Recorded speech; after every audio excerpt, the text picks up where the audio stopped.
Hey, welcome back to my channel. If you are new here, then hi, my name is Erica, and today, once again, I am going to be talking about CC Suarez.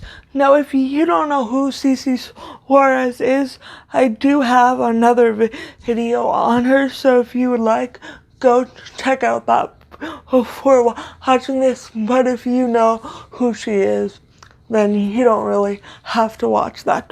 But CC Suarez is an anti-MLM YouTuber, and she used to have a podcast with the Dad Challenge podcast, Josh Barber. Now, recently, Chelsea and Josh have discontinued their podcast. They claimed, first they claimed the reasoning was that they both had family emergencies, which I don't feel comfortable commenting on, because if that's the case, I'm not going to speculate on whether that's true or not. I just don't feel that's an appropriate thing for me to do. But they said at first that it was about they both had family emergencies, so they were taking a few weeks off, and then after a few weeks had passed, and they announced that they were discontinuing the podcast due to scheduling conflicts. Important. I had a few people who were like, I feel like it's like not scheduling issues. Realistically, that's the main thing. The podcast wasn't going in the direction that like I kind of wanted it to either, but that's fine. So why are you stopping that podcast with Josh? Scheduling issues, like I posted about it. And then also just with that's literally it, is scheduling issues, and then just knowing that like that's not a super like, I don't want to say like brandable, but realistically like that's another thing too, is like it's not it doesn't really fit in with like my brand, if that makes sense. So like what I wanted it to be does, but then like what it kind of had turned into doesn't. So yeah. But then CC did a live stream where she basically said she didn't like the direction that the podcast was going in, and she didn't feel like it fit in with her professional brand. So she, in my opinion, Chelsea was saying that she doesn't want to publicly align herself with Josh anymore. And this happened pretty soon after Josh had posted about the trucker convoy riots and protests. And I do recall Chelsea briefly talking about it in a live stream and saying she didn't feel it was appropriate for her to talk about that. Now, if you don't know about the Dad Challenge podcast, good for you, but you're about to learn about him. But he's this anti-family vlogging YouTuber who is very misogynistic. He's been racist. He's been ableist.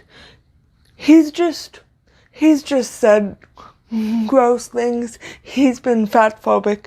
In my opinion, he's not a good person. But so Chelsea basically said, without saying, our values don't align, and I don't want to be associated with this person, publicly at least.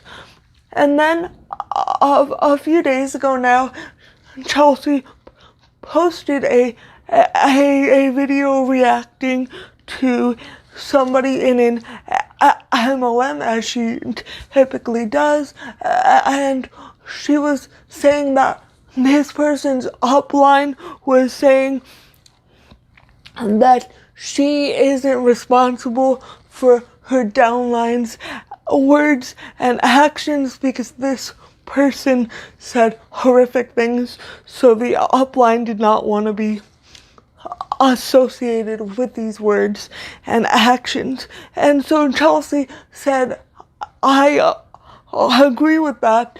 And it's kind of like when people expect me to denounce other creators on this platform. It's like, I can't control what everyone says or what anyone says. We're all allowed to have different views. But like, I'm basically saying, like, I'm not accountable for what she says. And then she posted something that said, like, that she was going through it, I guess. I don't know. I just thought that was funny. But also, yeah, she's right. I don't think her upline should be held accountable for someone else's actions. That's like me being held accountable for another creator's actions. Don't get mad at the upline, get mad at her.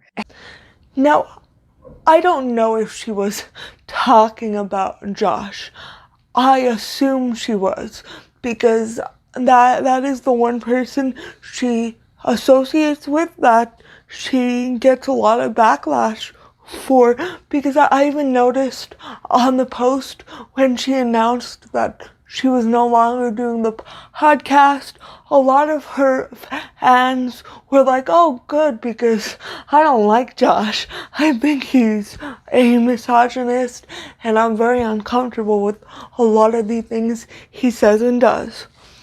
But I just want to make the point that there is a difference between someone you work with saying something you disagree with and you not being responsible for that, or actively having a podcast with this person.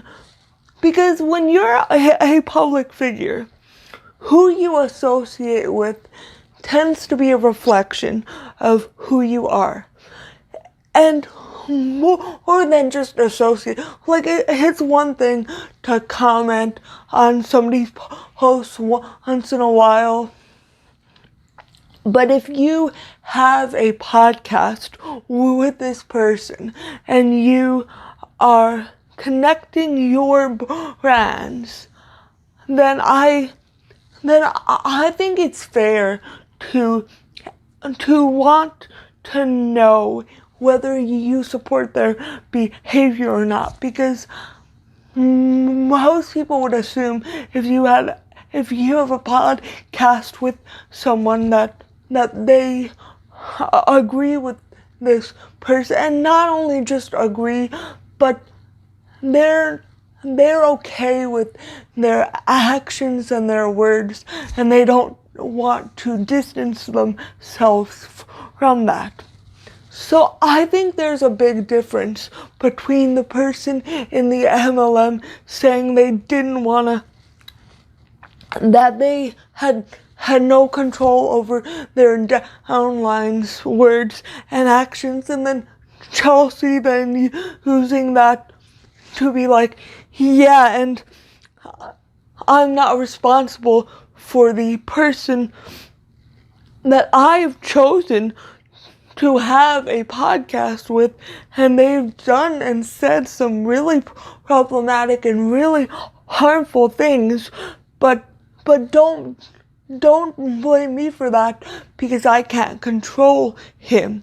Like, of course, nobody is telling you that you control Josh and that it's your job to rein Josh in.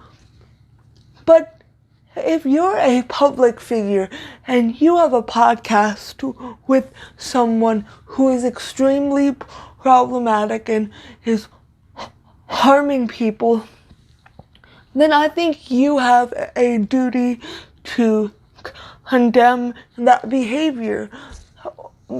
And also, I understand why Chelsea gets frustrated when she gets these questions like, do you support Josh? Like, what was the real reason that the podcast was ended? And you can tell that she gets very angry when she gets those questions. But at the same token, it's only fair because your subscribers want to know who they are supporting. And if they are supporting somebody whose values don't align with theirs, then they may no longer want to support you, and they're allowed to do that. And I think that's a lot of the reason why people ask these questions like, are you okay with this behavior?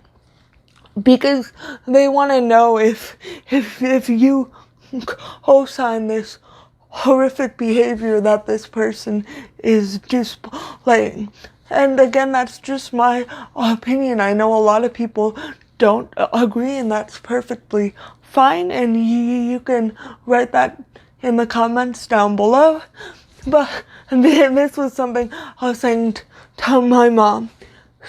If me and my best friend had a podcast together, my best friend's not a public figure, but let's say we had a podcast together and she was being super problematic. My best friend really isn't that problematic, but let's say in this imaginary scenario that my best friend was saying some really problematic shit that I did not agree with, and we had a podcast together. I would feel that it was my duty to denounce her behavior, even though she's my best friend, because no matter what, when somebody's in the wrong, when somebody's causing harm, whether it's someone you like or not, it doesn't take away from the harm. So I think it would be my duty to be like, whoa, I don't agree with what my friend here is saying and doing. And maybe if I was in that situation, I would disagree. I'm not really sure, but those are my thoughts. Thank you so much for watching. If you enjoyed this video, I guess, please give it a big thumbs up.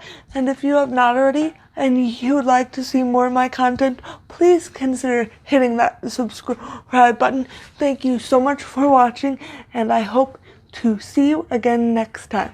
Bye.